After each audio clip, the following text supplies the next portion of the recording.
ஆம் ஆத்மி ஒருங்கிணைப்பாளர் பதவியை அரவிந்த் கெஜ்ரிவால் ராஜினாமா செய்துள்ளார். ஆனால் அதை தேசிய செயற்குழு ஏற்குமா என்பது தெரியவில்லை.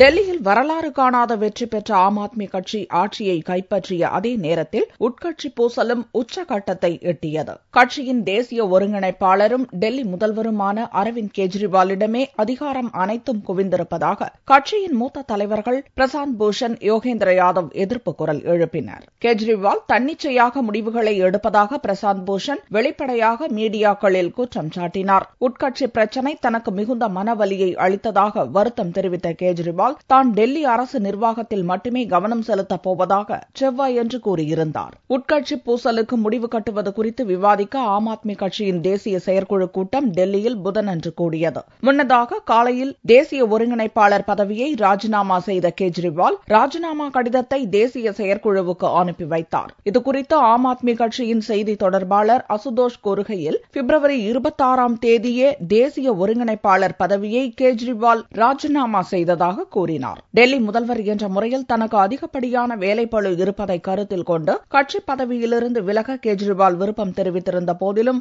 அதை ஏற்க கட்சியின் செயற்குழு மறுத்துவிட்டது. இதனால் தொடர்ந்து பதவியில் நீடித்த கெஜ்ரிவால் இப்போது பிரசாந்த் பூஷன், யோகேந்திர யாதவ் ஆகியோர் எதிர்ப்பு குரல் கிளப்பியதை தொடர்ந்து இரண்டாவது முறையாக தேசிய ஒருங்கிணைப்பாளர் பதவியை ராஜினாமா செய்துள்ளார். கெஜ்ரிவாலின் ராஜினாமா முடிவு குறித்து தேசிய செயற்குழு கூட்டத்தில் ஆலோசித்து முடிவெடுக்கப்படும் என்று மூத்த தலைவர் சஞ்சய் சிங் கூறினார். அதே நேரத்தில் கெஜ்ரிவாலை கடுமையாக சாடியதன் மூலம் கட்சி கட்டுப்பாடுகளை மீறிய பிரசாந்த் பூஷன், யோகேந்திர யாதவ் ஆகியோர் கட்சியிலிருந்து நீக்கப்படுவது உறுதி என்றும் டெல்லி வட்டாரங்கள் தெரிவித்தன.